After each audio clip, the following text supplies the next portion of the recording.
ஜெபம் செய்வோம்.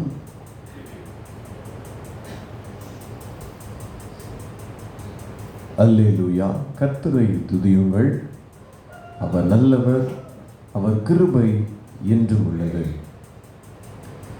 சூரியன் உதிக்கிற திசை தொடங்கி அது அஸ்தமிக்கிற திசை மட்டும் கர்த்தருடைய நாமம் துதிக்கப்படுவதாக.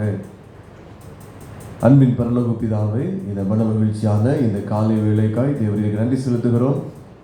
கடந்த நாட்களெல்லாம் எங்களை கண்மணி போல் காத்து இந்த புதிய நாளையும் காணும்படி ஆண்டவர் கொடுத்த கிருபைக்காய் நாங்கள் நன்றி செலுத்துகிறோம். காலைதோறும் உமது கிருபைகள் புதிதாக இருக்கிறபடியால் ஸ்தோத்திரம். அந்த புதிய கிருபைகளினாலே கர்த்தரைகளை அலங்கரிப்பீராக. இந்த நாளினுடைய வார்த்தைகளை எங்களுக்கு தாரும். பிரசன்னத்தினால் நிரப்புவீராக. உமது கிருபையை பெற்று செல்ல எங்களுக்கு அருள் தாரும். எங்களோடு கூட பேசும். இந்த ஆராதனை பரிசுத்த ஆவியோட பிரசன்னத்திற்குள்ளாக ஒப்புக்கொடுக்கிறோம். இயேசுவின் நாமத்தில் ஜெபிக்கிற நல்ல பிதாவே, ஆமென். ஆராதனை காரணமாக நாம் யாவரும் எழுந்து நின்று கீதங்களும் கீர்த்தனைகளும் 517வது பாடலை பாடுவோம். இயேசுவே கல்வாரியில் என்னை வைத்துக்கொள். கீதங்களும் கீர்த்தனைகளும் 517வது பாடலை பாடுவோம். இயேசுவே கல்வாரியில் என்னை வைத்துக் கொள்ளும், பாவம் போக்கும் இரத்தமாம் திவ்ய ஊற்றை காட்டும். மீட்பரே மீட்பரே எங்கள் மேன்மை நீரே, விண்ணில் வாழும் அழகும் நன்மை செய்குவீரே. பாவியேன் கல்வாரியில் ரட்சிப்பை பெற்றேனே, ஞான ஜோதி தோன்றவும் கண்டு பூரித்தேனே. மீட்பரே மீட்பரே எந்தன் மேன்மை நீரே, விண்ணில் வாழும் அழகும் நன்மை செய்குவீரே.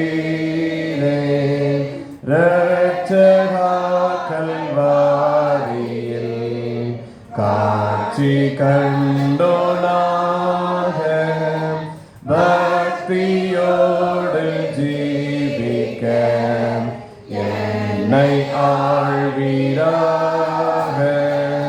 மீட்பரே மீட்பரே எந்தன் மேன்மை நீரே, விண்ணில் வாழும் அழகும் நன்மை செய்குவீரே. இன்னமும் கல்வாரியில் ஆவலாய் நிற்பேனே, பின்பு என்றும் வாழுவேனே. மீட்பரே மீட்பரே எந்தன் மேன்மை நீரே, விண்ணில் வாழும் அழகும் நன்மை செய்குவீரே. பிதா குமாரன் பரிசுத்த ஆவியின் நாமத்தினாலே ஆமென். பரமண்டலில் இருக்கிற எங்கள் பிதாவே, உம்முடைய நாமம் பரிசுத்தப்படுவதாக, உம்முடைய ராஜ்யம் வருவதாக.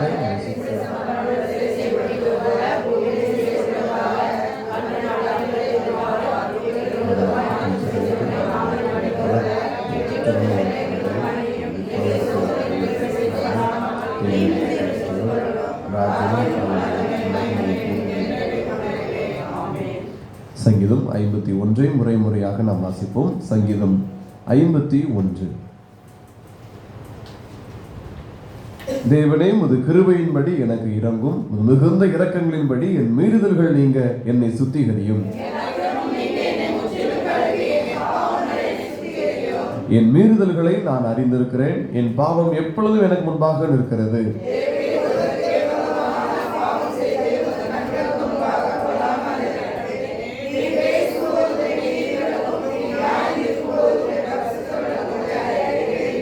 இதோ நான் துர்க்குணத்தில் உருவானேன், என் தாய் என்னை பாவத்தில் கற்பந்தரித்தாள்.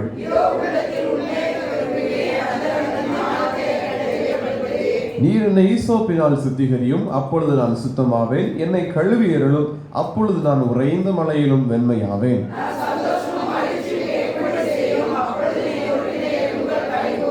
என் பாவங்களை பாராதபடிக்கு நீர் உமது முகத்தை மறைத்து என் அக்கிரமங்களை எல்லாம் நீக்கி எறலும்.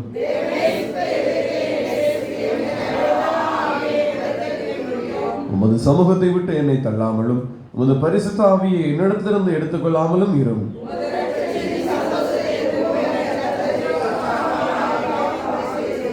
அப்பொழுது பாதகருக்கு உமது வழிகளை உபதேசிப்பேன், பாவிகள் உம்மிடத்தில் மனம் திரும்புவார்கள்.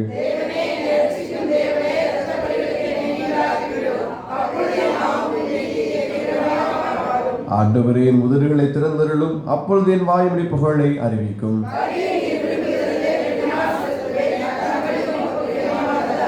தேவன் கேட்கும் பலிகள் நொறுங்குண்ட ஆவிதான். தேவனே, நொறுங்குண்டதும் நறுங்குண்டதுமான இருதயத்தை நீர் புறக்கணியே.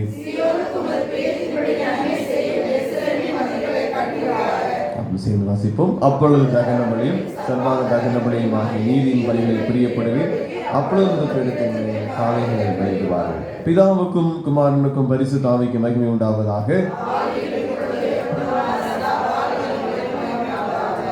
நம்முடைய விசுவாசத்தை அறிக்கை செய்வோம். வானத்தையும் பூமியையும் படைத்த சர்வ வல்லமையுள்ள பிதாவாகிய தேவனை விசுவாசிக்கிறேன்.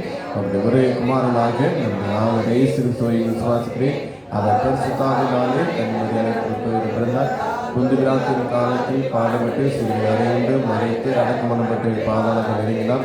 3ஆம் நாள் மறைத்து ஏறினார். பரமண்டலத்திற்கு சர்வ வல்லமையுள்ள பிதாவாகிய தேவனுடைய மனிதபாசத்தை வீற்றிருக்கிறார். அவ்விடத்திலிருந்து உயிரிழந்தவர்களை மதித்து நியாயம் தீர்க்கப்படுவார். அச்சுத்தாவியை விசுவாசிக்கிறேன். பொதுவாக பரிசுத்தவான்களாய் பாவம் மன்னிக்கும் சரீரம் இங்கு ஜீவன் உடன் விசுவாசிக்கிறேன். ஆமென். வயசுக்காரர்கள்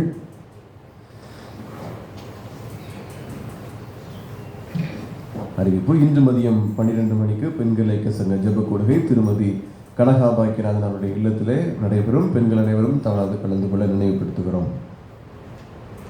இந்த நாளிலும் நாம் தியானத்திற்காக இயேசு தம்மை வெளிப்படுத்தின காரியங்களிலே 7ஆவதாக 15வது அதிகாரம், யோவான் 15வது அதிகாரத்தினுடைய முதல் வசனத்தை எடுத்தவர்கள் வாசிப்போம். யோவான் 15:1.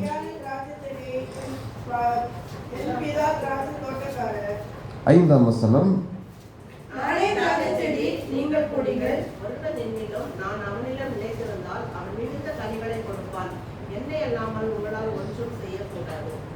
இந்த 15ஆம் அதிகாரத்திற்கு வருகிற பொழுது இயேசு தம்மை வெளிப்படுத்தின காரியத்திலே நான் ஏற்கனவே சொன்னபடி இந்த 7 காரியத்திலேயுமே இயேசுவும் பிதாவுக்குள்ள அந்த குமாரன், பிதா குமாரன் என்கிற இந்த 2 அர்த்தங்களோடு கூட அவர் தொடர்பு உடையதாக வரும்.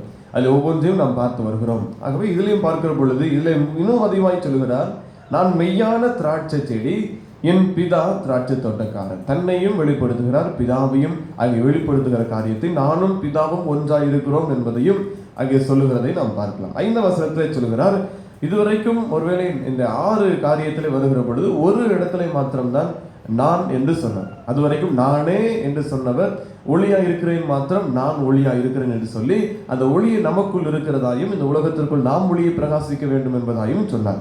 இங்கே வருகிற பொழுது மீண்டும் அதே நானே வருகிறது. நானே திராட்சை செடி, நீங்கள் கொடிகள். ஒருவேளை இதுல நான் திராட்சை செடி என்று சொல்லவில்லை, அவர் செடியா இருக்கிறார், நமக்கும் அங்கே பங்கு வருகிறது. ஆனால் செடியாக பங்கு அல்ல, அதிலே வருகிற கொடியாக அவரில் நிலைத்திருக்க வேண்டும் என்கிற தன்மையோடு கூட வருகிறது. ஒருவன் என்னிலும் நான் அவனிலும் நிலைத்திருந்தான், செடி கொடியோடும் கொடி செடியோடும் இணைந்திருந்தால் என்ன நடக்கும்? அவன் மிகுந்த கனிகளை கொடுப்பான். என்னை அல்லாமல் உங்களால் ஒன்றும் செய்யக்கூடாது. கனிகளை கொடுக்க முடியாது, நற்கறிகளை கொடுக்க முடியாது, இந்த செடியிலிருந்து வருகிற நன்மைகளை பெற்றுக்கொள்ள முடியாது என்பது போல அவர் சொல்லுகிற காரியங்களை இங்கு நாம் தெளிவாய் பார்க்கலாம். திராட்சை செடி என்பது பழைய ஏற்பாட்டு புத்தகங்களிலே நாம் இஸ்ரவேல் ஜனங்களை குறிக்கிறதாக நாம் அங்கே பார்க்க முடியும். இஸ்ரவேல் ஜனங்களை தான் அங்கு திராட்சை செடியாக அந்த இஸ்ரவேல் கூட்டத்தாரை கர்த்தருடைய ஜனங்களை சொல்வதை நாம் பார்க்கலாம். சங்கீதம் 80வது சங்கீதத்திலே அது இன்னும் விவரமாக அங்கே சொல்லப்பட்டிருக்கிறது இஸ்ரவேல் ஜனங்களை குறித்ததான காரியங்களிலே. ஒரு வசனத்தை நாம் வாசிப்போம். ஓசியா 10 முதல் 2 வசனங்கள்.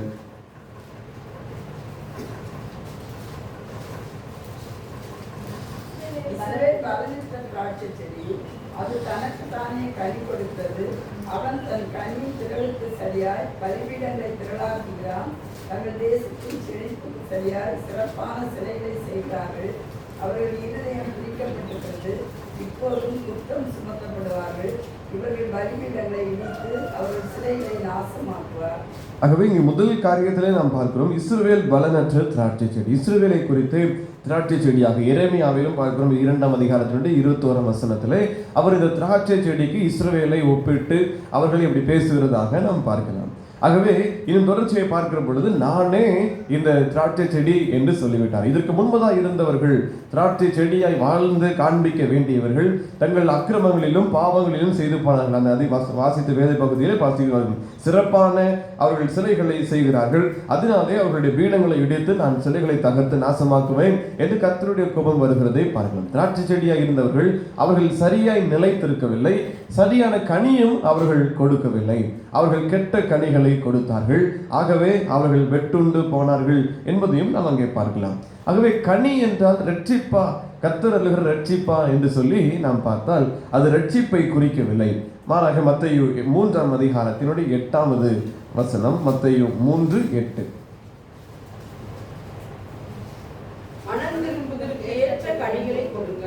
ஆகவே மனம் திரும்புதலுக்கு ஏற்ற கனிகளை தான் அது குறிக்கிறது. ரட்சிப்பை அங்கு சொல்லவில்லை முழுமையாக. இன்னும் நாம் பார்க்கிற பொழுது ரோமர் 6ஆவது அதிகாரத்தினுடைய 22ஆம் வசனம், ரோமர் 6:22. விடுதலையாக்கப்பட்டு தேவனுக்கு அடிமைகள் ஆனதினால் பரிசுத்தமாகுதல் உங்களுக்கு கிடைக்கும் பலன், முடிவோ நித்திய ஜீவன். இந்த பரிசுத்தமாகுதல் என்கிற இந்த கனியை அங்கு வெளிப்படுத்துகிறதாய் நாம் பார்க்கலாம். எபேசியர் 5ஆவது அதிகாரத்தினுடைய 9ஆம் வசனம், எபேசியர் 5:9.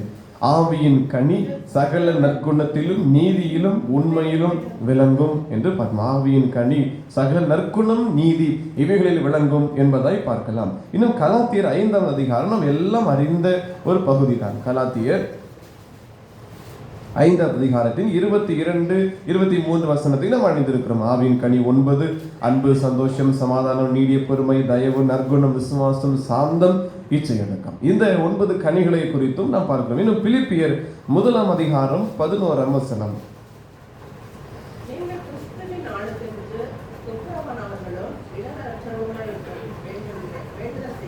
துப்புரவானவர்களாய் இடரல் அற்றவர்களாய் இப்படிப்பட்ட கனிகளை கொடுக்க அழைக்கப்படும். எபிரேயர் 6ஆவது அதிகாரம் 7ஆம் வசனம்,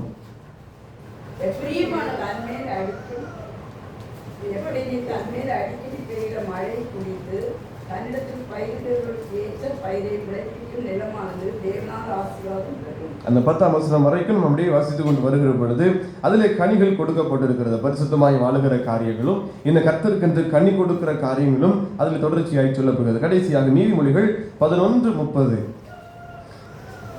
நீதிமொழிகள் 11:30. நீதிமானுடைய பலன் ஜீவ விருட்சம், ஆத்மாக்களை ஆதாயப்படுத்திக் கொள்கிறவன் ஞானம் உள்ளவன். ஆகவே இப்படிப்பட்ட கனிகளை தான் அவர் எதிர்பார்க்கிறார். திராட்சை செடியாகிய இயேசுவிலே நிலைத்திருந்து இப்படி ரட்சிப்புக்கு ஏற்ற சுவிசேஷத்தை அறிவிப்பதற்கு ஏற்ற நன்மைகளை கொடுத்து கனிகளை கொடுத்து பிறர் நம்மை பார்க்கிற பொழுது இயேசுவை ஏற்றுக்கொள்ளத்தக்க சில கனிகளை, நாம் நல்ல கனிகளை கொடுக்க வேண்டும் என்பதை தான் இந்த காரியத்திலே ஆண்டவர் நமக்கு வெளிப்படுத்துகிறார். ரட்சிப்பை அங்கு சொல்லவில்லை, மாறாக இப்படிப்பட்ட கனிகளை எல்லாம் சொல்கிறார். பரிசுத்தமாக்குதல், துப்புரவாகுதல், உண்மையா இருக்குதல் போன்ற இப்படிப்பட்ட எல்லா குணநலன்களை, கனிகளை தான் அவர் கொடுக்க வேண்டும் என்று எதிர்பார்க்கிறார். இஸ்ரவேல் ஜனங்களிடத்திலே அதை எதிர்பார்த்து தான் திராட்சை செடி என்று அவர்களை சொன்னார். ஆனாலும் அவர்கள் வாழுகிற பொழுது விக்கிரக வழிபாடுகளும் அவர்களுக்கு தூபம் காட்டுதலும் இப்படி இடர்கள் கொள்ளுதான் இருந்தார்கள் ஒழிய நல்ல கனிகள் அவர்களிடத்திலிருந்து வரவில்லை. ஆகவே இயேசு தம்மையே இந்த உலகத்திற்கு கொடுத்து அப்பொழுது சொல்கிறார், நானே திராட்சை செடி, நானே மெய்யான திராட்சை செடி என்று சொல்லி என்னில் நிலைத்திருங்கள், நீங்கள் கனி கொடுப்பீர்கள். என்னில் நிலைத்திருந்தால் நீங்கள் சுத்திகரிக்கப்படுவீர்கள். இந்த திராட்சை தோட்டக்காரராகிய என் பிதா உங்களை சுத்திகரிப்பார் என்று சொல்லி நல்ல கனிகளை நீங்கள் கொடுப்பீர்கள் என்றால் என் பிதா உங்களை சுத்திகரிப்பார் என்றும் அவர் உங்களுக்கு எல்லா காரியங்களையும் செய்வார் என்று சொல்லி அந்த 15ஆம் அதிகாரத்திலே யோவானிலே நாம் பார்க்கிறோம். ஆகவே இன்னும் அந்த அதிகாரத்திலே நாம் பார்க்கிற பொழுது 2ஆம் வசனத்திலே என்னில் கனி கொடாதிருக்கிற கொடி எதுவோ அதை அவர் அறுத்து போடுவார், கனி கொடுக்கிற கொடி எதுவோ அது அதிக கனிகளை கொடுக்கும்படி அதை சுத்தம் பண்ணுகிறார் என்று இந்த வேதவசனத்திலே நாம் பார்க்கிறோம். ஆகவே முதல் பகுதியிலே பார்க்கிறோம், என்னில் கனி கொடாதிருக்கிற கொடி எதுவோ அதை அதை அவர் அறுத்து போடுவார்.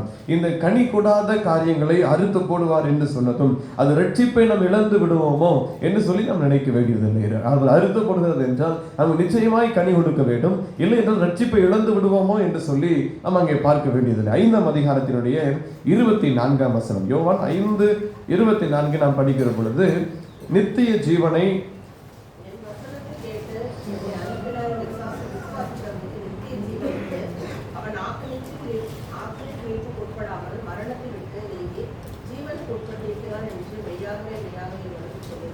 ஆகவே இதில் அழிந்து போவதில்லை, ரட்சிப்பை இழந்து போவதில்லை.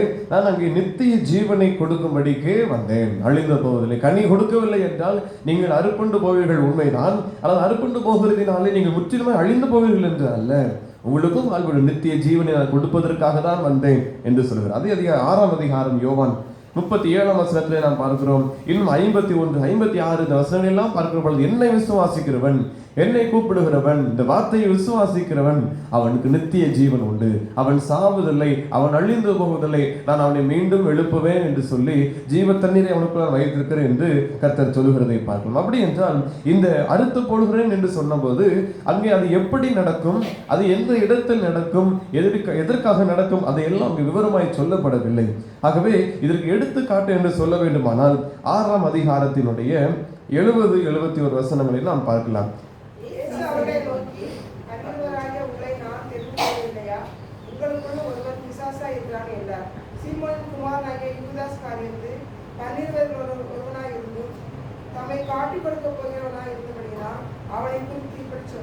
இந்த 12 பேரை கர்த்தர் தெரிந்து கொண்டார். ஆனாலும் இதற்கு மத்தியிலேயும் யூதாஸ் அங்கே இருந்து இயேசுவை காட்டி கொடுத்ததினாலே அவர் அந்த பகுதியிலிருந்து சீஷர்களுடைய அந்த ஐக்கியத்திலிருந்து அவர் விட்டு போகிறதை பார்க்கும். இதுதான் அறுப்புண்டு போகுவது, கர்த்தருடைய நன்மைகளுக்குள், கர்த்தருடைய கிருபைகளுக்குள், அவருடைய வரங்களுக்குள் இருந்து விலகி போவது, அறுபட்டு போவதுதான் இந்த அறுப்புண்டு போகிற காரியத்தை இந்த திராட்சை செடி விஷயத்திலே காண சொல்கிறது. அழித்து விடுவேன் என்று முற்றிலுமாய் அழிவு அல்ல, கர்த்தருடைய கிருபையை அதுக்கு பின்பதை இழந்து போகுது, அவர் கொடுக்கிற நன்மைகளை இழந்து போகுது. 13ஆம் அதிகாரத்தினுடைய 10வது வசனம், இயேசு அவனை நோக்கி, முழுகிறவன் தன் கால்களை மாத்திரம் கழுவ வேண்டியதாக இருக்கும், மற்றபடி அவன் முழுவதும் சுத்தமாக இருக்கிறான், நீங்களும் சுத்தமாக இருக்கிறீர்கள், ஆகியோரும் எல்லாவற்றிலும் அல்ல என்று அவர்கள் சொல்கிறார். ஆகவே இப்படி கர்த்தரை நல்ல கனிகளை கொடுக்கவில்லை என்றால் அவர் இதை விட்டு விடுவார், நன்மைகளை பெற்றுக்கொள்ளாதபடி அவர் விட்டு விடுவார். 1 கொரிந்தியர் 11ஆவது அதிகாரம் 30வது வசனம், 1 கொரிந்தியர் 11:30. பலவீனரும் வியாதியுள்ளவருமாய் இருக்கிறார்கள், அநேகர் நித்திரையும் அடைந்திருக்கிறார்கள். கெட்ட கனி கொடுக்கிறதினாலே அல்லது நல்ல கனி கொடாது இருக்கிறதினாலே வருகிற பலன் என்ன? அவர் அநேகர் நீங்கள் வியாதியஸ்தர்களாயும் இருக்கிறீர்கள், அநேகர் பலவீனப்பட்டும் இருக்கிறீர்கள், அநேகர் நித்திரை அடைந்தும் இருக்கிறார்கள். இந்த நல்ல கனி கொடாது இருக்கிற அறுப்புண்டு போகிற கனியினுடைய அந்த செடியினுடைய நிலை, செடியை நிலைத்திருந்தால் கனி கிடைக்கும், செடியை நிலைத்து நிற்கவில்லை என்றால் வெயில் உஷ்ணத்திலே அது காய்ந்து போகும், அதற்கேற்ற தண்ணீரும் அதற்கேற்ற போஷிப்பும் இல்லாததினாலே அது மரித்து போகும். அதுதான் சொல்கிறார், நீங்கள் ஆவியிலே என்னோடு கூட இணைந்திருக்க வேண்டும், நீங்கள் என்னோடு கூட நிலைத்திருக்க வேண்டும், அப்பொழுதுதான் உங்கள் ஆவிக்கு வேண்டிய எல்லா காரியங்களையும் நான் தருவேன், உங்கள் ஆத்மாவுக்கு தேவையான ஜீவ தண்ணீரை நான் உங்களுக்குள் ஊற்றுவேன், உங்களுக்கு வேண்டிய போஷிப்பை அப்பத்தை நான் தருவேன், நான் தான் ஜீவ அப்பம், உங்களை உயிர்ப்பிக்கிறது, அது கனி கொடுக்க செய்யும். என்னிடத்தில் நிலைத்திருக்கவில்லை என்றால் நீங்கள் வாடி போவீர்கள் என்பதை தான் அவர் சொல்கிறார். 1 கொரிந்தியர் 5ஆம் அதிகாரம் 4-5 வசனத்திலே நாம் பார்க்கிறோம். நீங்களும் என்னுடைய ஆவியும் நமது கர்த்தராகிய இயேசு கிறிஸ்துவின் அதிகாரத்தோட கூடி வந்திருக்கையில் அப்படிப்பட்டவனுடைய ஆவி கர்த்தராகிய இயேசு கிறிஸ்துவின் நாளில் ரட்சிக்கப்படும்படி மாம்சத்தின் அழிவுக்காக நம்முடைய கர்த்தராகிய இயேசு கிறிஸ்துவின் நாமத்தினாலே அவனை சாத்தானுக்கு ஒப்பு கொடுக்க வேண்டும் என்று தீர்ப்பு செய்கிறேன். ஆகவே கனி கொடுக்கவில்லை என்றால் இந்த வியாதிகள், பலவீனங்கள், போராட்டங்கள் இவைகளுக்குள் ஆண்டவர் நம்மை ஒப்பு கொடுத்து விடுகிறார். இதான் அறுப்புண்டு போகுதல். யூதாசை விட்டு விட்டது போல அப்படி விட்டு விடுகிற நிலைமைகளை வந்துவிடும். கர்த்தர் நம்மை மறந்தால், அவர் நம்மை விட்டு விட்டால் இந்த உலகத்தில் நாம் வாழ முடியாது. இஸ்ரவேல் ஜனங்களை குறித்து பார்க்கிற பொழுது திராட்சை செடி என்று சொன்னார். அந்த இஸ்ரவேல் கூட்டத்தாருக்குள்ளே நல்லவர்களும் இருந்தார்கள், கெட்டவர்களும் இருந்தார்கள், விசுவாசிகளும் இருந்தார்கள், அவிசுவாசிகளும் இருந்தார்கள். எல்லாரையும் சேர்த்துதான் அவர் திராட்சை செடி என்று அங்கே சொல்லுகிறதை நாம் பார்க்கலாம். ஆகவே திராட்சை செடி கூட்டத்திற்குள் வருகிற பொழுது எல்லாரும் ஐக்கியத்திற்குள் ஆகிறார். ஏசாயா 5ஆவது அதிகாரம் 1ஆம் வசனத்திலிருந்து நாம் அங்கே பார்த்தால், ஏசாயா 5ஆம் அதிகாரம் 1 வசனம்,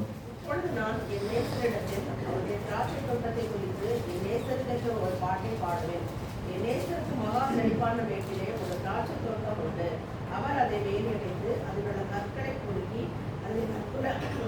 செடிகளை நட்டு அதன் நடுவில் ஒரு கோபுரத்தை கட்டி அதில் ஆலையும் உண்டு பண்ணி அது நல்ல திராட்சை பழங்களை தரும் என்று காத்திருந்தார். அதுவோ கசப்பான பழங்களை தந்தது. இந்த முதல் 7 வசனங்களை நாம் பார்க்கிற பொழுது இந்த திராட்சை செடியை அவர் எல்லாவற்றையும் செய்து விதைத்து அது நல்லதொரு பலன் தரும் என்று சொல்லி அந்த செழிப்பான மேட்டில் ஒரு திராட்சை தோட்டம் இருந்தது. அதை வேலையடைத்தார். அதில் கற்களை அவர் பொறுக்கினார். அதில் நற்குல திராட்சங்களை அவர் நட்டினார். அதனுடைய நடுவில் ஒரு கோபுரத்தையும் கட்டி வைத்திருந்தார். அதிலே ஆலைகளும் உண்டு. ஆகவே நல்ல திராட்சை பழம் தரும் என்று அவர் காத்திருந்தார். நமக்கு ரட்சிப்பை கொடுத்தார், சுகத்தை கொடுத்தார், நன்மைகளை கொடுத்தார், கேட்ட காரியங்கள் எல்லாவற்றையும் நமக்கு அருளினார். நம்முடைய வாழ்க்கையில் எல்லா ஐஸ்வர்யத்தையும் கொடுத்தார். குறைவுகளை கிறிஸ்து இயேசுவின் மகிமையில நிறைவாக்கினார். இவள் எல்லாவற்றையும் செய்துக்க பின்பதாக நாம் அவருக்காய் சில நல்ல கனிகளை கொடுப்போம் என்று எதிர்பார்த்தார். ஆனால் இந்த 2 வசனத்தின் பின்பகுதி சொல்கிறது, அதுவோ கசப்பான பழங்களை தந்தது. எல்லாவற்றையும் செய்த நற்குல திராட்சை பழங்களை தான் அவர் நாட்டினார். இன்னும் வேலை அடைத்தார். அதில் இடரலா இருக்க கல்களை எல்லாம் பொறுக்கி போட்டார். அதற்கு வேண்டிய எல்லா சுத்திகரிப்பையும் செய்தார். ஆனால் அது எப்படி கொடுத்தது? அதுவோ ஒரு கசப்பான திராட்சை பழங்களை கொடுத்தது. நாம் இப்படி இருக்காதபடி கர்த்தருக்காய் நல்ல கனிகளை கொடுக்கிறார்கள். இயேசுவோடு நிலைத்திருந்தால் நாம் நல்ல கனிகளை கொடுக்க முடியும். அவருக்குள் இருந்த நல்ல கனிகளை நாம் கொடுக்க முடியும். பின்னர் வசனத்தை எல்லாம் அந்த காரியங்களை எல்லாம் பார்க்கணும். 7ஆம் வசனம் வரைக்கும் இதனுடைய தொடர்ச்சி சொல்லப்பட்டிருக்கிறது. நீங்கள் வீடுகளில் போய் அதை வாசித்து பார்க்கலாம். 7ஆம் வசனம் வரைக்கும் அது எவ்வளவோ அவர் காரியங்களை செய்து பார்த்தார். ஆனாலும் அதுக்கு பின்பதாய் அவர் அதை விட்டு விட்டு போகிறதை நாம் அங்கே பார்க்க முடிகிறது. ஆகவே இதுதான் அறுத்து போடுகிறது. இப்படி நல்ல கனிகளை அவர் எதிர்பார்க்கிறார். கொடுக்கவில்லாத பட்சத்திலே அதை அவர் விட்டு விடுகிறவராய் இருக்கிறார். அதை எடுத்து போடுகிறவராய் இந்த மந்தையினுடைய காரியங்களுக்கு ஒப்பு கொடுக்கிறார். மெய்ந்து போடுவதற்கும் அது மிதிக்கப்படுவதற்கும் அதை அடைப்பை தகர்த்து போடுகிறதற்கும் ஏதுவாகிறது. 5ஆம் வசனத்திலே பார்க்கிறோம். இப்படி எல்லாம் செய்திருந்தும் ஒன்றும் கிடைக்கவில்லை என்றால் என்ன செய்வார்? வேலியை எடுத்து போடுவார். அது மெய்ந்து போடப்படும். அதன் துடையை அடைப்பை அவர் தகர்த்து போடுகிறார். அது மிதியுண்டு போகும். இப்படி ஒருக்கு அவர் விட்டு விடுகிறார். பாலாகிவிடும். அதற்கு பின்பதாய் அதன் கிளைகள் நறுக்கப்படுகிறது. அதுக்கு பின்பதாய் களைகளை கொத்தி எடுக்காமல் போடுவதனாலே முட்செடிகள் முளைத்து அதை நெறித்து போடுகிறது. மழை பெய்யாதபடி மேகங்களுக்கு கட்டளையிடுகிறார். அதனாலே அது நாசமாய் அது போகிறது. ஆகவே கனிகளை நம்மிடத்தில் எதிர்பார்க்கிறார். நமக்காய் ஜீவனை கொடுத்தவர், நமக்கு ரட்சிப்பை கொடுத்திருக்கிறார், விடுதலை கொடுத்திருக்கிறார், சுகத்தை கொடுத்திருக்கிறார். நம்மிடத்தில் சில நல்ல கனிகளை அவர் எதிர்பார்க்கிறார். நீங்கள் செடியோடு இயேசுவோடு நீங்கள் நிலைத்திருந்தால், வேதத்தோடும் ஜெபத்தோடும் அவரோடு தினமும் நீங்கள் ஐக்கியப்பட்டீர்கள் என்றால் நீங்கள் நல்ல கனிகளை கர்த்தருக்கென்று கொடுக்க முடியும். அடுத்தபடியாக அந்த 15ஆம் அதிகாரத்தை யோவான் 15 நாம் பார்க்கிறோம். சுத்தம் பண்ணுகிற காரியத்தை குறித்து அவர் பேசுகிறார். 3ஆம் வசனத்தில், நான் உங்களுக்கு சொன்னபடி உபதேசித்து நீங்கள் இப்பொழுது சுத்தமா இருக்கிறீர்கள், என்னில் நிலைத்திருங்கள், நானும் உங்களை நிலைத்திருப்பேன். கொடியானது திராட்சை செடியை நிலைத்திராவிட்டால் அது தானாய் கனி கொடுக்க மாட்டாதது போல நீங்களும் என்னில் நிலைத்திராவிட்டால் கனி கொடுக்க மாட்டீர்கள். நானே திராட்சை செடி, நீங்கள் கொடி. ஒருவன் என்னிலும் நான் அவனில் நிலைத்திருந்தால் மிகுந்த கனிகளை கொடுப்பான். என்னை இல்லாமல் உங்களால் ஒன்றும் செய்யக்கூடாது என்று அங்கே சொல்கிறார். அதுக்கு பின்புதாய் இந்த பிதா சுத்திகரிக்கிற காரியங்களையும் அங்கே அவர் சொல்லப்பட்டு வருகிறவரை நாம் பார்க்கலாம். ஆகவே இந்த சுத்திகரிக்கிற காரியத்தை குறித்து சொல்லுகிற பொழுது பிதா சுத்தம் பண்ணுகிறார். அதை எதை செய்கிறார்? சுத்தம் பண்ணுகிறார் என்பது எப்படி என்றால், சுத்தம் பண்ண வேண்டும் என்றால் சில கடின வழிகளிலே கடந்து போக வேண்டும். ஆகவே சுத்தம் பண்ணுகிறதல் என்பது அவர் வார்த்தைகளினாலே நம்மை கண்டிக்கிறார். சில பலவீனங்களுக்கு நம்மை ஒப்பு கொடுக்கிறார். சில பாடுகள் உள்ள முள்ளுள்ள பகுதிகளுக்கு நம்மை ஒப்பு கொடுக்கிறார். காரணம், சுத்திகரிக்க வேண்டும். கல், ஒரு பெரிய பாறை எப்படி பல மைல் தூரம் அது உருண்டு கடைசியில் ஒரு அழகான ஒரு கூழாங்கல்லாய் வந்து சேருகிறதோ, அதே போல பல அடிகளுக்கு பின்பதாக பல போராட்டங்கள் நமக்குள் அது வந்தால்தான் நாம் சுத்திகரிக்க முடியும். நம் முழுமையான ஒரு பூரண நிலைக்கு வர முடியும். ஒரு சிலையை வடிக்கிறதுக்கு முன்பதாக அந்த பாறை வெறுமனையா இருக்கும். அது பல உளிகளை வைத்து அந்த பல அடிகள் பட்ட பின்பதாக அது நல்ல ஒரு உருவத்திற்கு வந்து சேருகிறது போல இந்த சுத்தம் பண்ணுகிற காரியத்திற்காய் கர்த்தர் நம்மை சில பாடுகளுக்குள் அவர் ஒப்பு கொடுத்து விடுவார். ஆகவே சுத்தம் பண்ணுகிற பொழுது நாம் அங்கு இன்னும் நல்லா செழித்தோங்கி வளர்வதற்கு அது ஏதுவாக அமையும். கனி கொடுக்கிற அவர் மரத்தை எல்லாம் அவர் சுத்திகரிப்புக்காக இன்னும் அதிக கனிகளை கொடுக்கும்படி 2ஆம் வசனத்தில் அதுதான் பார்க்கிறோம். கனி கொடுக்கிற கொடி எதுவோ அது அதிக கனிகளை கொடுக்கும்படிக்கு அதை சுத்தம் பண்ணுவார். பிதா அதை நம்மை செய்கிறவராய் இருக்கிறார். நம்மை சுத்தம் பண்ணுகிறவராய், நம்மை வழி நடத்துகிறவராய் இருக்கிறார். 2 கொரிந்தியர் 12ஆம் அதிகாரம் 7ஆம் வசனம்.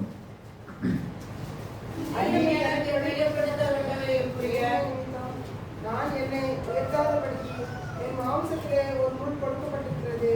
என்னை நான் உயர்த்தாதபடிக்கு அது என்னை குட்டும் சாத்தானுடைய தூதனாய் இருக்கிறது. ஆகவே ஒரு முள் என்று கொடுக்கப்பட்டிருக்கிறது.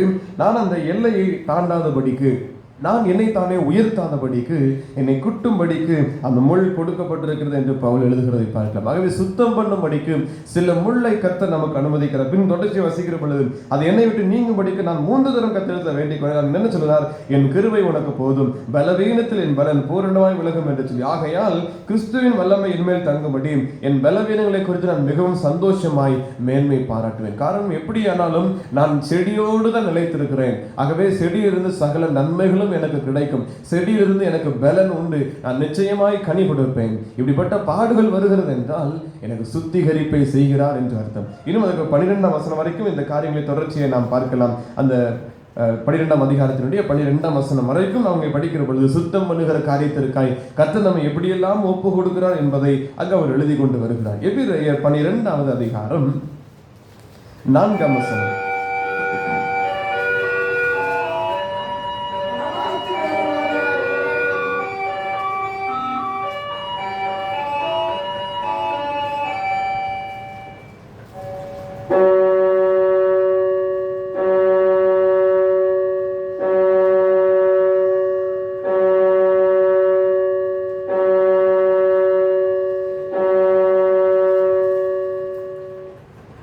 நேரம் காலை 6 மணி.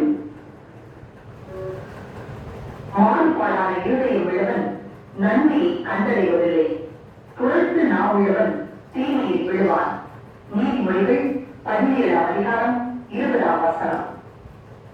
ஆபத்திற்கு விரோதமாய் போராடுவது ரத்தம் சிந்தப்படத்தக்கதாக நீங்கள் இன்னும் எதிர்த்து நிற்கவில்லையே.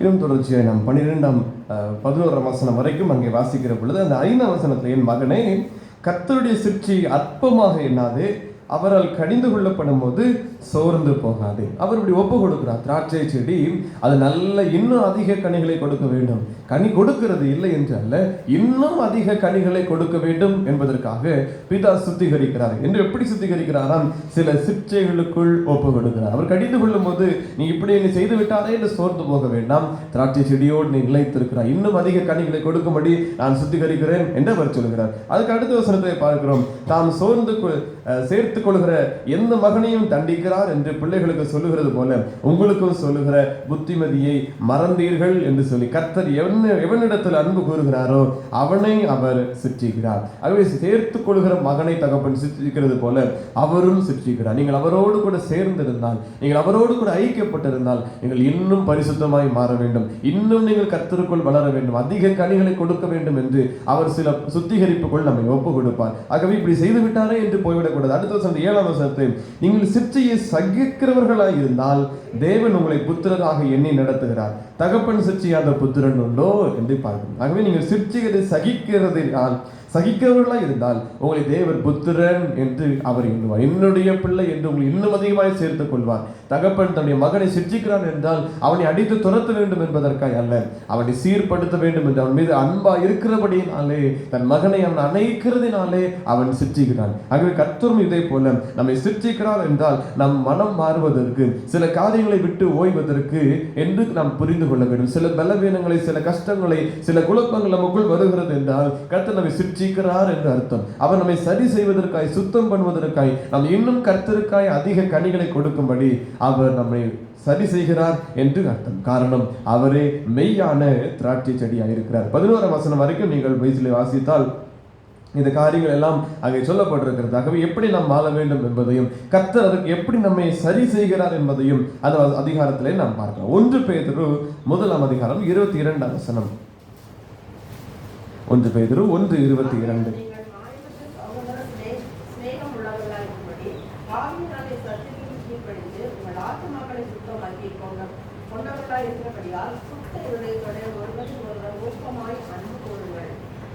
ஆகவே இங்கு சொல்லப்பட்ட பிரகாரமாய் நாம் சில சுத்திகரிப்புகளை நமக்குள் நாம் ஏற்படுத்திக் கொள்ளவும் வேண்டும். ஆகவே நீங்கள் மாயமற்ற சகோதர சிநேகம் உள்ளவர்களாகும்படி ஆவியினாலே சத்தியத்திற்கு நாம் கீழ்ப்படிந்து உங்கள் ஆத்துமாக்களை சுத்தமாக்கி கொண்டவர்களாய் இருக்கிறபடியால் சுத்த இருதயத்தோட ஊக்கமாய் நாம் அன்பு கூறுகிறவர்களாய் வாழ வேண்டும். சுத்திகரிப்பு நமக்குள் இருக்க வேண்டும். நம்மை நாம் சுத்திகரித்து கர்த்தருக்கென்று சொல்லி அதை அதிக கனிகளை கொடுக்கும்படிக்காக நாம் அர்ப்பணிக்க வேண்டும். சங்கீதம் 66:10 12 தேவனே எங்களை சோதித்து வெள்ளியை புடமிடுகிறது போல எங்களை புடமிட்டு எங்களை வலையில் அகப்படுத்தி எங்கள் இடுப்புகளின் மேல் வருத்தமான பாரத்தை ஏற்றினீர். மனுஷரை எங்கள் தலையின் மேல் ஏறி போக பண்ணினீர். தீயையும் தண்ணீரையும் கடந்து வந்தோம். செழிப்பான இடத்தில் எங்களை கொண்டு வந்து விட்டீர். இவ்வளவு காரியங்களை சொல்கிறார். எங்களை புடமிட்டீர், எங்களை ஒரு சோதித்தீர், எங்களை வலையில் அகப்படுத்தி இடுப்புல எங்களுக்கு பாரமானதை ஏற்றினீர். மனுஷர் எங்கள் தலையின் மீது ஏறி போக பண்ணினீர். வர்ற வழிகளில் தண்ணீரையும் கடந்தோம், தீயையும் கடந்தோம் என்று எல்லாம் சொல்லிவிட்டு கடைசியில் என்ன சொல்கிறார் என்றால், செழிப்பான இடத்திலே எங்களை கொண்டு வந்து விட்டீர். ஆகவே நாம் இப்படிப்பட்ட பாடுகளுக்குள், இந்த எவ்வளவு கஷ்டங்கள் எங்களுக்குள் வருகிறது என்று சொன்னால் கர்த்தர் செழிப்பான வழிகளுக்குள் நம்மை கொண்டு போகிறார் என்று அர்த்தம். இந்த 15ஆம் அதிகாரத்தின் 2ஆம் வசனத்திலே சொல்லப்பட்டபடி யோவானிலே கனி கொடுக்கிற கொடி எதுவோ அது அதிக கனிகளை கொடுக்கும்படிக்கு அவர் அதை சுத்தம் பண்ணுகிறார். சுத்தம் பண்ணும் பொழுது சில கஷ்டங்கள் வரதான் செய்யும், சில வேதனைகளும் பாடுகளும் வரும். ஆனால் அதுக்கு பின்பதாக நல்ல கனிகளை நாம் கொடுக்க முடியும். அவர் மெய்யான திராட்சை செடியாக இருக்கிறார். இன்னும் அதில் பார்க்கிற பொழுது நீங்கள் நிலைத்திருங்கள் என்று சொல்லுகிறார். 4ஆம் வசனத்திலே என்னில் நிலைத்திருங்கள் என்று சொல்லுகிறார். யோவான் 15:4 சொல்லப்பட்டிருக்கிறது, என்னில் நிலைத்திருங்கள் நானும் உங்களில் நிலைத்திருப்பேன் என்று சொல்லி. கொடியானது திராட்சை செடி நிலைத்திராவிட்டால் அது தானாய் கனி கொடுக்க மாட்டாதது போல நீங்களும் என்னில் நிலைத்திராவிட்டால் தண்ணி கொடுக்க மாட்டீர்கள் என்று அவர் சொல்லுகிறார். இயேசுவில் நாம் நிலைத்திருக்கவில்லை என்றால் நாம் கனி கொடுக்க முடியாது. 4ஆம் வசனத்திலிருந்து 10ஆம் வசனம் வரைக்கும் பார்க்கிற பொழுது இந்த நிலைத்திருங்கள் என்கிற இந்த காரியத்தை 10 முறை அவர் சொல்லுகிறார். நிலைத்திருங்கள் என்று சொல்லி அவர் 10 முறை சொல்லுகிறார். ஆகவே இந்த குறுகிய காலத்திற்குள் இவ்வளவு வசனங்கள் வார்த்தைகள் மீண்டும் வருகிறது என்று சொன்னால் அதனுடைய அர்த்தத்தையும் அதனுடைய முக்கியத்துவத்தையும் நாம் புரிந்து கொள்ள வேண்டும். நிலைத்திருங்கள் என்று சொல்கிறார். நிலைத்திருங்கள் என்றால் அங்கும் இங்கும் போகாதபடி ஒரே இடத்தில் தங்கி இருப்பதுதான் நிலைத்திருங்கள். ஆகவே என்னில் நிலைத்திருங்கள் என்றால் இயேசுவில் நிலைத்திருங்கள் என்ற இயேசுவில் நீங்கள் நிலைத்திருங்கள். நீங்கள் அங்கு பாவத்திற்கு பரிசுத்தத்திற்கு மாறி மாறி ஓடாதபடி என்னிலே நீங்கள் நிலைத்திருங்கள், நான் உங்களை ஆசீர்வதிப்பேன், வழி நடத்துவேன் என்று பிரகாரமாய் கர்த்தர் சொல்கிறார். என்னிலே நிலைத்திருங்கள், என்னுடைய வசனங்களை வாசியுங்கள், என்னிடத்தில் ஜெபம் பண்ணுங்கள், என்னுடைய பிரசன்னத்திலே தரித்திருங்கள், அப்பொழுது நீங்கள் ரட்சிப்பை பெற்றுக் கொள்வீர்கள் என்பதா. எபேசியர் 3ஆம் அதிகாரம் 17ஆவது வசனம். எபேசியர் 3:17 விசுவாசத்தினாலே கிறிஸ்து உங்கள் இருதயங்களில் வாசமாய் இருக்கவும் நீங்கள் அன்பிலே வேரூன்றி நிலை பெற்றவர்கள் ஆகி என்று பார்க்கிறோம். ஆக விசுவாசத்தினாலே கிறிஸ்து உங்கள் இருதயங்களிலே வாசமாயிருக்க வேண்டும். கர்த்தர் அவருடைய இருதயங்களிலே வாசமாயிருக்கிற தேவனாய் இருக்கிறார். ஆகவே கர்த்தருக்கு என்று சொல்லி நம்முடைய இருதயங்களை திறந்து கொடுத்து இருதயத்திற்குள் வாசம் பண்ணுவதற்கு, அவன் நமக்குள் நிலைத்திருப்பதற்கு நாம் இடம் கொடுக்க வேண்டும். அதனாலே அன்பிலே வேரூன்றி நாம் நிலை பெற்றவர்களாக மாறுவோம். நாம் அவருக்குள்ளும் அவன் நமக்குள்ளும் நிலைத்திருந்தால் நாம் மிகுந்த நல்ல கனிகளை அவருக்கென்று கொடுக்க முடியும். 1 கொரிந்தியர் 12ஆம் அதிகாரம் 12வது வசனம். 1 கொரிந்தியர் 12:12 எப்படி எனில் சரீரம் ஒன்று, அதற்கு அவயவங்கள் அநேகம், ஒரே சரீரத்தின் அவயவங்கள் எல்லாம் அநேகமாய் இருந்தும் சரீரம் ஒன்றாகவே இருக்கிறது. அந்த பிரகாரமாக கிறிஸ்துவும் இருக்கிறார். நாம் ஒருவேளை பலராய் இருந்தாலும் ஒரே கிறிஸ்துவுக்குள்ளாய் நாம் இணைக்கப்பட்டிருக்கிறோம் என்று பார்த்தோம். ஆகவே நிலைத்திருக்க வேண்டிய இடம் ஒரே ஒரு ஸ்தலம் தான், அது கிறிஸ்து. சரீரம் ஒன்று, அதற்கு அவயவங்கள் அநேகம். ஒரே சரீரத்தின் அவயவங்கள் எல்லாம் அநேகமாயிருந்தும் சரீரம் ஒன்றாகவே இருக்கிறது. அந்த பிரகாரமாய் கிறிஸ்துவும் இருக்கிறார். அவர் ஒரு பிரகாரமாய் இருக்கிறது போல நாம் எல்லாரும் அவருக்குள் நிலைத்திருக்க வேண்டும். அதுக்கு அடுத்த வசனத்தை பார்க்கிறோம். யூதரானாலும் கிரேக்கரானாலும் அடிமையானாலும் எல்லாரும் ஒரே ஆவியினாலே ஒரே சரீரத்திற்குள்ளாக ஞான ஸ்நானம் பண்ணப்பட்டு எல்லாரும் ஒரே ஆவிக்குள்ளாகவே தாகம் தீர்க்கப்பட்டிருக்கிறோம். ஆகவே எல்லாரும் ஒரே கிறிஸ்துவுக்குள் இயேசுவுக்குள் நாம் நிலைத்திருக்க வேண்டும். கொடியாகிய நாம் எல்லாரும் திராட்சை செடியாகிய அவருக்குள் நாம் நிலைத்திருக்கிறவர்களாய் காணப்பட வேண்டும். எபேசியர் 2ஆவது அதிகாரத்திலே 20ஆம் வசனத்திலே நாம் பார்க்கிறோம். அப்போஸ்தலர் தீர்க்கதரிசிகள் என்பவர்களுடைய அஸ்திவாரத்தின் மேல் கட்டப்பட்டவர்களாயும் இருக்கிறீர்கள். அதற்கு இயேசு கிறிஸ்து தாமே மூலைக்கல்லாக இருக்கிறார். அவர் மேல் மாளிகை முழுவதும் இசைவாய் இணைக்கப்பட்டு கர்த்தருக்குள் பரிசுத்த ஆலயமாக எழும்புகிறது. அவர் மேல் நீங்களும் ஆவியினாலே தேவனுடைய வாசஸ்தலமாக கூட்டி கட்டப்பட்டு வருகிறீர்கள் என்று. முதலிலே அவயவங்களாய் நாம் அவருக்குள் நிலைத்திருக்க வேண்டும். அடுத்து சொல்கிறார், மூலைக்கல்லாகிய கிறிஸ்துவின் மீது நாம் நிலைத்திருக்க வேண்டும் என்று சொல்லி. எபிரேயர் 3ஆவது அதிகாரம் 6ஆவது வசனம். எபிரேயர் 3:6. கிறிஸ்துவோ அவருடைய வீட்டிற்கு மேற்பட்டவரான குமாரனாக உண்மை உள்ளவராயிருக்கிறார். நம்பிக்கையினாலே உண்டாகும் தைரியத்தையும் மேன்மை பாராட்டுதலையும் முடிவு பரியந்தம் உறுதியாய் பற்றி கொண்டிருப்போம் ஆகில் நாமே அவருடைய வீடாய் இருப்போம் என்று சொல்லி, ஆகவே அவரில் கூட்டி இணைக்கப்பட்டவர்களாய், அவரில் இசைவாய் கட்டப்பட்டவர்களாய் நாம் நிலைத்திருக்க வேண்டும். கடைசி வரைக்கும் கர்த்தருக்காய் ஓடுகிறவர்களாய், கர்த்தருக்காய் நல்ல கனிகளை கொடுக்கிறவர்களாய் நாம் வாழ வேண்டும். மத்தேயு 3வது அதிகாரம் 10வது 12வது வசனம். மத்தேயு 3:10-12 வசனம். இப்பொழுதே கோடரியானது மரங்களின் வேரலை வைத்திருக்கிறது. ஆகையால் நல்ல கனி கொடாத மரமெல்லாம் வெட்டுண்டு அக்கினிகளில் போடப்படும். மறந்திருக்கிறது நான் 12 வசனம். அவர் கையில் இருக்கிறது. அவர் தமது களத்தை நன்றாய் விளக்கி தமது கோதுமையை களஞ்சியத்தில் சேர்ப்பார். பதரையோ அவியாத அக்கினியினால் சுட்டெரிப்பார் என்றார். ஆகவே மிகுந்த கனிகளை கொடுக்கும்படி கர்த்தர் நம்மிடத்துல எதிர்பார்க்கிறவராக இருக்கிறார். கோடரியானது மரத்தின் வேரருகே வைக்கப்பட்டிருக்கிறது. நல்ல கனி கொடாத மரம் எல்லாம் அது வெட்டுண்டு அக்கினியிலே போடப்படுகிறதா இருக்கிறது. அவர் சொல்லுகிறார், நானே நல்ல மெய்யான திராட்சை செடி, என்னில் நிலைத்திருங்கள். என்னில் நிலைத்திருந்தால் நீங்கள் கனி கொடுப்பீர்கள். என்னில் நிலைத்திருந்தால் நீங்கள் நித்திய ஜீவனை பெற்றுக் கொள்வீர்கள். அறுப்புண்டு போக வேண்டிய காரியம், ஒருவேளை அவர்கள் நிலைத்திருக்க வேண்டாம், நீங்கள் சாக வேண்டும். ஆனால் நான் என்ன சொல்கிறார், உங்களுக்கு சாவு அல்ல, நித்திய ஜீவனை தருகிறேன். என்னற்குள் நிலைத்திருங்கள். ஜீவ அப்பமாக்கி உங்களுக்கு வேண்டிய ஆகாரத்தை தருகிறேன். ஜீவ தண்ணீராகி உங்களுக்கு வேண்டிய தாகத்தை நான் தீர்த்து உங்களுக்குள் ஒரு ஜீவனை கொடுக்கிறேன். அதனாலே நீங்கள் நித்திய ஜீவனை பெற்றுக் கொள்கிறீர்கள். நீங்கள் சாவதலை மறுரூபத்தை பெற்றுக் கொள்கிறீர்கள் என்று. ஆகவே இன்னும் 12 வசனத்தை சொல்லுகிறார், இந்த தூற்றுக்கொடை கையில் இருக்கிறது. அவர் கோதுமை களஞ்சியத்தில் சேர்க்கிறார். பதரை அவியாத அக்கினியிலே அவர் சுட்டடிக்க போகிறார். ஆகும்படினாலே நல்ல கனிகளை, மிகுந்த கனிகளை கொடுக்க வேண்டும். சுத்தமான கனிகளை கர்த்தருக்கு என்று சொல்லி எப்போதும் கொடுக்கிற தெளிந்து கொள்ளப்பட்ட ஜனமாய் இருக்க வேண்டும் என்று அவர் விரும்புகிறார். வெளிப்படுத்தல் 21ஆம் அதிகாரம் 8வது வசனத்திலே, பயப்படுகிறவர்களும் அவிசுவாசிகளும் அருவருப்பானவர்களும் கொலைபாதகரும் விபச்சாரக்காரரும் சூனியக்காரரும் விக்கிரக ஆராதனைக்காரரும் பொய்யர் அனைவரும் 2ஆம் மரணமாகி அக்கினியும் கந்தகமும் எரியும் கடலிலே பங்கடைவார்கள் என்று சொல்லப்பட்டிருக்கிறது. ஆகவே கெட்ட கனிகளை கொடுக்கிற இந்த வசனத்திலே பார்க்கிற பிரகாரமாய் கெட்ட கனிகளை யாரெல்லாம் கொடுக்கிறார்களோ அவர்களுக்கெல்லாம் அக்கினி அங்கே அவர்களுக்கு என்று வைக்கப்பட்டிருக்கிறது. 2ஆம் மரணமாகிய அக்கினியும் கந்தகமும் எரிகிற கடலிலே அவர்கள் பங்கடைய போகிறார்கள் என்று வேதவசனம் எச்சரிக்கிறது. கலாத்தியர் 5ஆம் அதிகாரம் 19ஆம் வசனத்திலிருந்து 21ஆம் வசனத்தின் முன்பகுதி வரைக்கும் பார்க்கிற பொழுது 17 விதமான மாம்சத்தின் கிரியைகள் அங்கே சொல்லப்பட்டிருக்கிறது. ஆகவே இந்த கெட்ட கனிகள் நமக்குள் காணப்படுமானால் கர்த்தர் நம்மை நியாய தீர்ப்புக்கு அவர் ஒப்பு கொடுத்து விடுவார். அவர் அக்கினியிலே தூக்கி நம்மை போட்டு விடுவார். பதரை அக்கினி அவியாத அக்கினியினாலே அவர் எப்படி சுட்டரிப்பாரோ அதே போல நம்மை விட்டு விடுவார். அதுதான் சொல்கிறார், என்னில் நிலைத்திருங்கள். நீங்கள் என்னை நிலைத்திருந்தால் மிகுந்த நல்ல கனிகளை கொடுப்பீர்கள். என்னை விட்டு விடாதீர்கள். நீங்கள் என்னை விட்டு அசட்டை செய்து போய்விட்டால் நீங்கள் கெட்ட கனிகளை கொடுத்து விடுவீர்கள். கெட்ட கனிகளை கொடுத்தால் நீங்கள் இப்படிப்பட்ட 2ஆம் அக்கினியிலே நீங்கள் போடப்படுவீர்கள், மரணத்திற்குள்ளாய் தீர்க்கப்படுவீர்கள். ஆகவே என்னிலே நிலைத்திருங்கள் என்று இயேசு மீண்டும் மீண்டும் தம்முடைய சீஷர்களுக்கு அவர் சொல்லுகிறதையா நாம் பார்க்கலாம். யோவான் 14ஆம் அதிகாரம் 13-14 வசனத்திலே, நீங்கள் என் நாமத்தினாலே எதை கேட்பீர்களோ குமாரனில் பிதா மகிமைப்படும்படியாய் அதை செய்வேன். என் நாமத்தினாலே நீங்கள் எதை கேட்டாலும் அதை செய்வேன் என்று சொல்லியிருக்கிறார். இந்த கொடியாலே நிலைத்திருந்தால் நீங்கள் கேட்டுக்கொள்வது எதுவோ அது உங்களுக்கு கொடுக்கப்படும் என்று அந்த 15ஆம் அதிகாரத்திலே நாம் பார்க்கலாம்.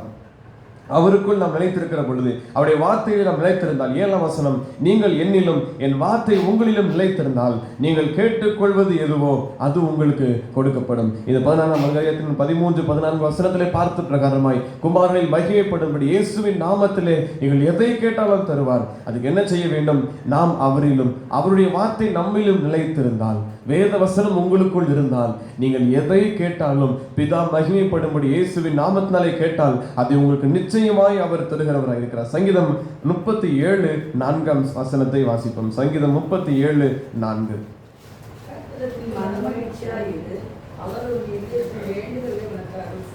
நீங்கள் அவரில் நிலைத்திருந்தால் அவர் நீங்கள் வேண்டிக் கொள்கிறதை உங்களுக்கு அருள் செய்வார். நீங்கள் குடும்பத்திற்காக, உங்களுடைய வேலையின் காரியத்திற்காக, பிள்ளைகளுக்காக நீங்கள் எதை கேட்டாலும் இயேசுவின் நாமத்தில் கேட்கிற பொழுது நீங்கள் அவருக்குள் நிலைத்திருந்தால் அது நிச்சயமாய் அவர் உங்களுக்கு தருவார். 1 கொரிந்தியர் 1ஆம் அதிகாரம் 31ஆம் வசனம்.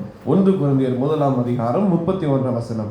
அவரே தேவனால் நமக்கு ஞானமும் நீதியும் பரிசுத்தமும் மீட்புமானார். ஆகவே இன்னும் அதில் தொடர்ச்சியை நாம் பார்க்கிற பொழுது மிகுந்த கனிகளை கொடுக்கிறதுனால பிதா உங்களிலே மகிமைப்படுகிறார். இன்னும் நீங்கள் அவருக்கென்று சொல்லி சாட்சியாய் வாழுகிறதுனாலே, அவள் உங்களுக்குள் நிலைத்திருக்கிறதுனாலே, நீங்கள் கேட்டுக்கொள்வது எதுவோ அதில் பிதா மகிமைப்படி உங்களுக்கு என்று சகலவற்றையும் அவர் கொடுக்கிற தேவனாய் இருக்கிறார். 1 கொரிந்தியர் 4ஆம் அதிகாரத்தினுடைய 7வது வசனம், அன்றியும் உன்னை விசேஷித்தவன் ஆகும்படி செய்கிறவர் யார்? உனக்கு உண்டாயிருக்கிறவர்களை நீ கொள்ளாதது யாது? நீ பெற்றுக்கொண்டவன் ஆனால் பெற்றுக்கொள்ளாதவன் போல் ஏன் மேன்மை பாராட்டுகிறாய் என்று பார்க்கிறோம். கர்த்தருக்குள் நம் விசுவாசித்து அவரிலே வளர்ந்து ஏறுகிற பொழுது அவர் நமக்கு சகலவற்றையும் கொடுக்கிறார். எல்லாவற்றையும் அவர் பெற்றுக்கொள்ள செய்கிறார். ஒன்று ஆகிலும் நமக்கு குறைவுபட்டு போவதில்லை. 10ஆம் அதிகாரம் 1 கொரிந்தியர் 10 31ஆம் வசனத்தில், ஆகியால் நீங்கள் புசித்தாலும் குடித்தாலும் எதை செய்தாலும் எல்லாவற்றையும் தேவனுடைய மகிமைக்கென்று செய்யுங்கள் என்று பார்க்கிறோம். ஆகவே எதை செய்தாலும் பிதாவின் மகிமைக்காக நாம் செய்ய வேண்டும். அவரில் நாம் நிலைத்திருக்கிற பொழுது அவர் நமக்கு இவை சகலவற்றையும் நமக்கு கொடுக்கிற தேவனாய் இருக்கிறார். கடைசியாக பிலிப்பியர் 1ஆம் அதிகாரத்தின் 11ஆம் வசனம், பிலிப்பியர் 1:11, நீங்கள் கிறிஸ்துவின் நாளுக்கென்று துப்புரவானவர்களும் இடரில் அற்றவர்களுமாய் இருக்கிறோம் என்று செய்தேன். இடரல் அற்றவர்களாய் நாம் இருக்க வேண்டும். ஒருவேளை மற்றவர்களுக்கு இடரலை கொடுக்கிறவர்களாய் நாம் வாழக்கூடாது. கிறிஸ்துவை நிலைத்திருந்தால் மற்றவர்களுக்கு சாட்சியாய் ஆண்டவர் நம்மை பயன்படுத்துவார். அவருக்குள் நிலைத்திருக்கும்படி அவர் நம்மை பயன்படுத்துவார். நான் மெய்யான திராட்சை செடி, என் பிதா திராட்சை தோட்டக்காரர் என்று சொன்னவர். நல்ல கனிகளை கொடுக்கிறது எல்லாம் அவர் சுத்திகரிக்கிறார். இன்னும் அதிக கனிகளை கொடுக்கும்படி அதற்கு எல்லா காரியங்களையும் செய்கிறார் என்று பார்க்கிறோம். ஆகவே 4ஆம் வசனத்தில், என்னை நிலைத்திருங்கள் நானும் உங்களில் நிலைத்திருப்பேன் என்று சொன்னவர். தேவன் நமக்குள் நிலைத்திருப்பார் என்று சொன்னால் நாம் வேண்டிக் கொள்வது எதுவோ அதில் பிதா மகிமைப்படும்படி அவர் நமக்கு எல்லாவற்றையும் நன்மைகளையும் அருளி செய்கிற தேவனாயிருக்கிறார். இந்த தேவனில் நிலைத்திருங்கள், மெய்யான திராட்சை செடியோடு கூட நிலைத்திருங்கள், நீங்கள் மிகுந்த கனிகளை கொடுக்கும்படி கர்த்தர் உங்களை வழி நடத்துவாராக. ஆமென். தலைமை தாழ்த்தி ஜெபிப்போம். அன்பின் கர்த்தாவே, இந்த வேளைக்கு நாங்கள் நன்றி செலுத்துகிறோம். இந்த நாளிலும் நாங்கள் தியானித்த பிரகாரமாய் நானே மெய்யான திராட்சை செடி என்று சொன்னவர் ஆண்டவரே உம்மில் நிலைத்திருந்தால் மிகுந்த கனிகளை கொடுப்பான் என்று சொல்லியிருக்கிறீரே. ஆண்டவரே உம்மோடு நாங்கள் நிலைத்திருக்கவும் மிகுந்த கனிகளை நாங்கள் கொடுக்கவும் ஆண்டவர் கிருபை தாரும். பரிசுத்தம், அன்பு, சந்தோஷம், ஆண்டவர் நற்குணங்கள் போன்ற இப்படி பல கனிகளை நாங்கள் வேதத்தில் பார்க்கிறோமே. ஆண்டவர் இப்படிப்பட்ட நல்ல கனிகளை இந்த உலகத்தில் நாங்கள் கொடுக்கிற ஜனங்களாய் ஆண்டவரே எங்களை வாழ ஒப்பு கொடுக்கிறோம். உம்மில் நாங்கள் நிலைத்திருக்க நாங்கள் ஒப்பு கொடுக்கிறோம். செடியோடு ஒரு கொடி நிலைத்திராவிட்டால் அது கரிந்து போகும், அது வாடி போகும், அது அறுப்புண்டு போகும். ஆண்டவரே நாங்கள் அப்படிப்பட்டவர்களாக அல்ல. உம்மோடு கூட நிலைத்திருந்தால் நன்மைகளை பெற்றுக் கொள்ளலாம், கனிகளை கொடுக்கலாம், ஆசீர்வாதங்களை பெற்றுக் கொள்ளலாம். ஆண்டவரே பாதுகாவல் கிடைக்கும், போஷிப்பு கிடைக்கும். கர்த்தர் அப்படிப்பட்ட நிலைத்திருக்கிறதை எங்களுக்கு ஒவ்வொருவரும் தருவீராக. உம்மோடு கூட நாங்கள் நிலைத்திருந்தால் ஜீவ அப்பமாகிய கிறிஸ்துவானவர் எங்கள் ஆத்துமாவின் பசியை மாற்றுகிறேன், ஜீவ தண்ணீரானவர் எங்களுடைய தாகத்தை கர்த்தர் தீர்க்கிறவராய் இருக்கிறேன், எங்களுக்கு நித்திய ஜீவனை அருளுகிறவராய் இருக்கிறேன். எங்களை சுத்தம் பண்ணுகிறீரே, உமக்கு ஸ்தோத்திரம். ஆண்டவரே நிலைத்திருந்தால் ஆண்டவரே எங்களை சுத்தம் பண்ணுகிறேன். தகப்பன் தன் குமாரனை எப்படி சிற்றிக்கிறானோ அதே போல நாங்கள் பாவம் செய்கிற பொழுது, நாங்கள் தவறு செய்கிற பொழுதெல்லாம் எங்களை சிற்றித்து எங்களை சரிப்படுத்துகிறேன். இன்னும் நாங்கள் அதிக கனிகளை கொடுக்கும்படி எங்களை சுத்திகரிக்கிற தேவனா இருக்கிறேன். நன்றி செலுத்துகிறோம். அநேக வேளைகளில் பாடுகள் உபத்திரங்கள் வருகிற பொழுது ஏன் என்று சொல்லி இவர்கள் கேள்வி வரலாம். அந்த வசனம் சொல்கிறது அவர் இப்படிப்பட்ட காரியங்களுக்கு ஒப்பு கொடுக்கிறார் என்று, சுத்தம் பண்ணும்படிக்கு இவைகளை அனுமதிக்கிறார். ஆகவே நாங்கள் கவனமாய் செயல்பட்டு ஆண்டவரே நல்ல கனிகளை, மிகுந்த கனிகளையும் கர்த்தருக்கென்று நாங்கள் கொடுக்க தக்கதாய் எங்களை சுத்திகரித்துக் கொள்ள கர்த்தர் கிருபை செய்வீராக. ஆண்டவரே நாங்கள் உண்மையிலும் நீருடைய வார்த்தை எங்களிலும் நிலைத்திருந்தால் நாங்கள் கேட்டுக்கொள்வது எதுவோ அதை எங்களுக்கு கொடுக்கிற தேவனாய் இருக்கிறீர். ஆண்டவரே எங்கள் தேவைகள் எல்லாவற்றையும் சந்திக்கிறவராக இருக்கிறீர். எங்களுடைய வேண்டுதல்கள், விண்ணப்பங்கள் ஒவ்வொன்றுக்கும் சொல்லி கொடுக்கிறவராக இருக்கிறீர். அப்படிப்பட்ட ஆசீர்வாதங்களை ஒவ்வொருவருக்கும் தருவீராக. ஒவ்வொருடைய வேண்டுதல்களையும் ஆண்டவரை கேட்டு கர்த்தர் அருள் செய்யுங்க. நாங்கள் தொடர்ச்சியை உம்மோடு கூட நிலைத்திருக்கவும் சகல பாதுகாவலையும் நன்மைகளையும் பெற்றுக்கொள்ளவும் ஆண்டவர் கிருபை தாரும். இங்க வந்து ஒவ்வொருவரும் ஆண்டவர் பெருமையாக அல்ல, ஆண்டவர் ராஜ்யத்தில் சேரத்தக்கதாய் உம்மிலே நிலைத்திருக்கவும் நித்திய ஜீவனை பெற்றுக் கொள்ளவும் ஆண்டவர் கிருபை செய்வீராக. நம்முடைய கரங்களை தாழ்த்தி தருகிறோம். இந்த நாளில் ஆண்டவர் ஒவ்வொருடைய வேலைகளையும் கர்த்தர் ஆசீர்வதிங்க, பிரயாணங்களை வாய்க்க பண்ணுங்க, வேலை ஸ்தலத்தில் பாதுகாவலையும் பலனையும் கர்த்தர் அருளி செய்வீராக. உமது கிருபை கூட இருக்கட்டும். இந்த நாள் முழுவதும் கர்த்தர் நடத்துவீராக. நடக்க வேண்டிய வழிகளை காண்பித்தருளுங்க. ஆலயத்தின் கட்டுமான பணிக்காக ஜெபிக்கிறோம். இந்த நாளில் பணியில் ஆண்டவர் ஏற்ற நேரத்தில் பணியாளர்கள் வரவும் வேலைகள் நடைபெறவும் ஆண்டவர் கிருபை தாரும். உமக்கே மகிமை உண்டாகட்டும். எங்களை தாழ்த்தி ஒப்புக் கொடுக்கிறோம். இயேசு கிறிஸ்துவின் நாமத்தில் ஜெபிக்கிறோம் நல்ல பிதாவே, ஆமென். நம்முடைய கர்த்தராகிய இயேசு கிறிஸ்துவினுடைய கிருபையும் பிதாவாகிய தேவனுடைய அன்பும் பரிசுத்த ஆவியானவருடைய ஐக்கியமும் நம் அனைவரோடும் கூட இப்போதைக்கும் இருப்பதாக. ஆமென். சிலுவை அண்டையில் நம்பி வந்து நிற்கையில் பாவ பாரம் நீங்கி வாழ்வடைந்தேன். எந்த நேரமும் எனதுள்ள உள்ளத்திலும் பேரானந்தம் பொங்கி பாடுவேன். கர்த்தர் உங்களோடு இருப்பாராக. தெய்வ சமாதானத்தோட சென்று வருவோம்.